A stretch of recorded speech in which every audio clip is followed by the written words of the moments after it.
चार धाम की यात्रा की अंतिम तैयारियों का जायजा लेने डीएम सविन बंसल ऋषिकेश स्थित ट्रांजिट कैंप पहुंचे। उन्होंने ट्रांजिट कैंप परिसर का निरीक्षण किया और तमाम विभागों के अधिकारियों से बैठक कर तैयारियों का फीडबैक लिया। अधिकारियों को कई दिशा निर्देश देते हुए उन्हें लापरवाही नहीं करने के लिए कहा। डीएम सविन बंसल के मुताबिक चार धाम यात्रा पर आने वाले श्रद्धालुओं को 28 अप्रैल से ऋषिकेश स्थित ट्रांजिट कैंप में ऑफलाइन पंजीकरण के लिए परेशान नहीं होना पड़ेगा।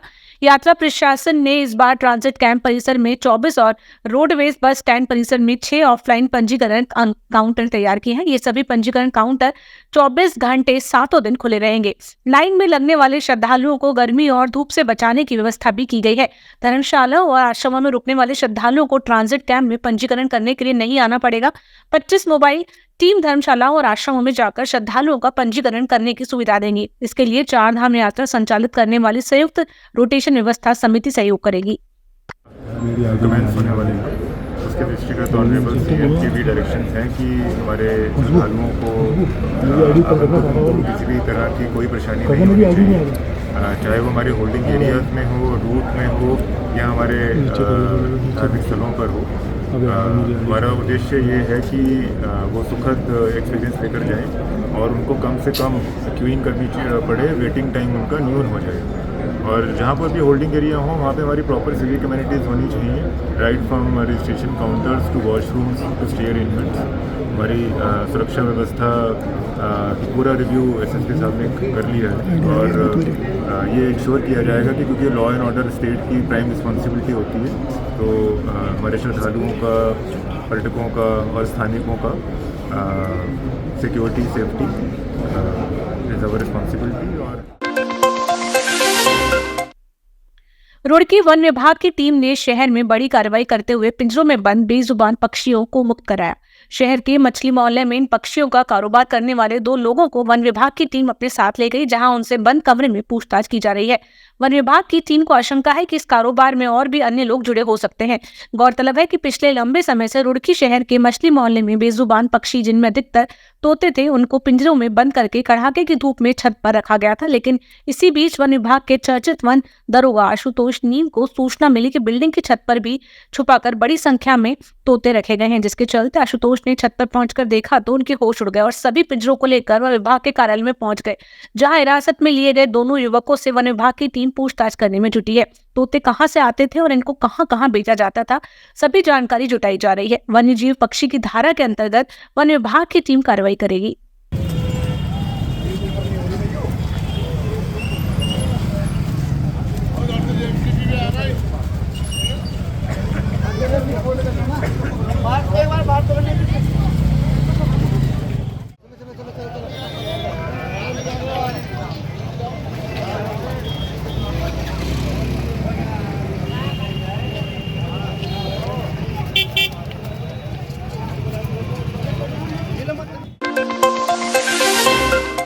पहलगाम में हुए आतंकी हमले की पूरे देश में निंदा हो रही है। वहीं देहरादून में आतंकी हमले को लेकर लोगों ने जोरदार प्रदर्शन किया। क्या पुरुष क्या महिला, आज प्रदर्शन में बुजुर्ग और बच्चे भी सड़कों पर प्रदर्शन करते दिखे। पहलगाम में आतंकियों द्वारा देश के अलग अलग हिस्सों से आए 26 से ज्यादा पर्यटकों की मौत के घाट उतार दिया गया, जिसके बाद पूरे देश में आक्रोश है। उसी क्रम में देहरादून में उत्तराखंड मैदानी मंच ने पहलगाम में हुए आतंकी हमले पर प्रदर्शन किया और केंद्र सरकार से तुरंत कार्रवाई की मांग की। इस दौरान आतंकी हमले में मारे गए लोगों को श्रद्धांजलि भी दी गई। प्रदर्शन देहरादून स्थित गांधी पार्क पर लाल सिंह के नेतृत्व में किया गया, जहां सैकड़ों की तादाद में लोग इकट्ठा हुए। मुर्दाबाद, मुर्दाबाद, मुर्दाबाद। खून का बदला खून से, खून का बदला खून से। अत्याचार नहीं सहेंगे, नहीं सहेंगे, नहीं सहेंगे। हम लोग उसके विरोध में इकट्ठे हुए हैं और हम सरकार से मांग करते हैं कि जो जिम्मेदार व्यक्ति है सरकार का, वो इस्तीफा दे, क्योंकि उसके बस का देश संभालना नहीं रहा। आतंकवादी खुलेआम पैदल देश के अंदर आ रहे हैं, चलते हुए आदमी को मार रहे हैं और सरकार सोई हुई है। जबकि 1 महीने पहले उन्होंने चैलेंज दे दिया था इस चीज का कि 1 महीने के बाद हम कार्रवाई करेंगे। पूरा शासन, प्रशासन, सरकार सब सोए हुए हैं। हम पाकिस्तान की घोर निंदा करते हैं कि इस तरह की घटना दोबारा ना करे, वरना तो अगर सरकार नहीं करेगी तो आम जनता सड़कों पर आ जाएगी। हल्द्वानी के बनबुलपुरा क्षेत्र में अवैध रूप से संचालित हो रही कोल्ड ड्रिंक फैक्ट्री का प्रशासन और नगर निगम की संयुक्त टीम ने भांडाफोड़ किया। ये कार्रवाई एसडीएम राहुल शाह और नगर आयुक्त ऋचा सिंह के नेतृत्व में की गई। प्रशासनिक टीम ने मालिक के बगीचे के पास स्थित फैक्ट्री पर छापा मारा, जहां बिना किसी वैध लाइसेंस और फूड सेफ्टी स्वीकृति के कोल्ड ड्रिंक का निर्माण किया जा रहा था। निरीक्षण के दौरान ये भी पाया गया कि फैक्ट्री में उत्पादित कोल्ड ड्रिंक गुणवत्ता मानकों के अनुरूप नहीं थी। एसडीएम राहुल शाह और नगर आयुक्त ऋचा सिंह ने बताया कि ये कार्रवाई फूड सेफ्टी अधिनियम के अंतर्गत की गई है। फैक्ट्री को तत्काल प्रभाव से सीज कर दिया गया है और संचालक के विरुद्ध उचित कानूनी कार्रवाई की जा रही है।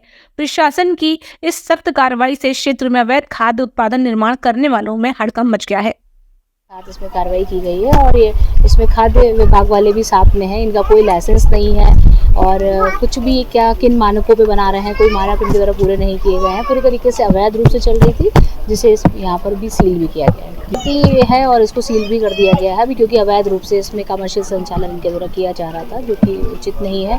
और गैस का भी ये काफ़ी गैस अंदर रखी हुई गैस का प्रयोग कर रहे थे, तो कोई भी दुर्घटना इस क्षेत्र में हो सकती थी, इसलिए ये कार्रवाई यहाँ की गई। पूर्व में जो मल्लिका बगीचा था उसके समीप में एक आवासीय भवन के अंदर अवैध रूप से कोल्ड ड्रिंक, सोडा आदि बनाने की अवैध फैक्ट्री संचालित थी। मौके उनके पास संचालन के संबंध में कोई भी साक्ष्य या कोई भी अभिलेख, कोई भी अनुमति नहीं थी। इसके अलावा जो इनके द्वारा सामग्री यूज की जा रही थी वो भी फूड ग्रेड की मौके पे संदिग्ध प्रतीत हो रही थी। खाद्य सुरक्षा के द्वारा इसमें सैंपलिंग की जा रही है। इसके अलावा इसका अवैध संचालन तत्काल प्रभाव से बंद किया जा रहा है। इस प्रकार की घरेलू कनेक्शन का, इसका पानी का उपयोग इसमें किया जा रहा है। बिजली का कनेक्शन इनका घरेलू है, जिसका इनका व्यावसायिक उपयोग किया जा रहा है। इसके अलावा इनके पास किसी भी प्रकार के ना बिल है, ना स्टॉक है, ना क्रय विक्रय का कोई अभिलेख है। जो सामग्री इनके द्वारा यूज की जा रही है, कहाँ से खरीदी गई है और सामग्री जो इनके द्वारा बेची जा रही है, किसको बेची जा रही है, इस संबंध में कोई भी अभिलेख नहीं है। जिससे पूरा का पूरा जो फैक्ट्री है और जो ये निर्माण इकाई है पूर्णतः अवैध मौके पर पाई गई। राष्ट्रवादी रीजनल पार्टी की ओर से जम्मू कश्मीर के पहलगाम में हुए क्रूर आतंकी हमले में जान गंवाने वाले देश के कई निर्दोष शहीदों की आत्मा की शांति के लिए एक श्रद्धांजलि सभा का आयोजन किया गया। गांधी पार्क से घंटा घर तक कैंडल मार्च निकाला गया। देहरादून के राजपुर रोड स्थित गांधी पार्क में अपने संबोधन में पार्टी के राष्ट्रीय अध्यक्ष शिव प्रसाद सेमवाल ने कहा कि इस कायरतापूर्ण और निश्चल कृत्य ने पूरे देश को झकझोर कर रख दिया है। हम उन सभी शहीदों को श्रद्धांजलि अर्पित करते हैं जिन्होंने इस त्रासदी में अपने प्राण गंवाए हैं।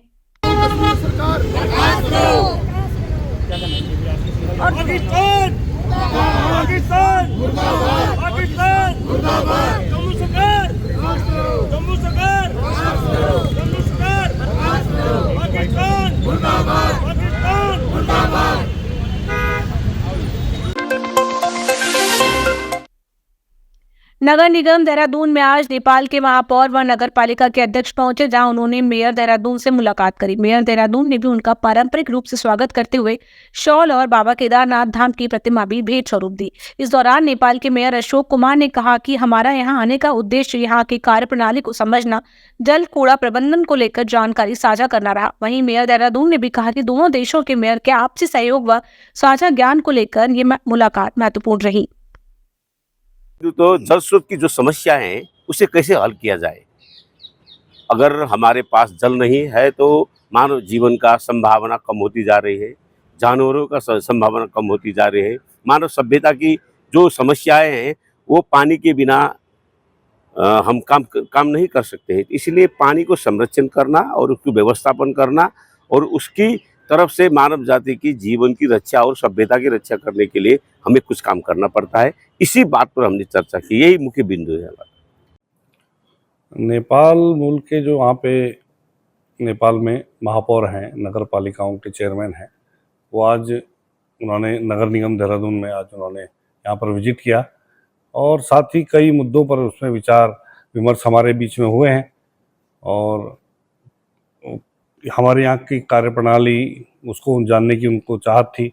साथ ही किस प्रकार से कार्य होता है, कुछ वाटर मैनेजमेंट का सिस्टम, कुछ कूड़ा मैनेजमेंट का सिस्टम, ये सब उन्होंने हमसे जाना है, हमने भी उन्हें बताया है, हमने भी उनकी कुछ बातें जानी हैं।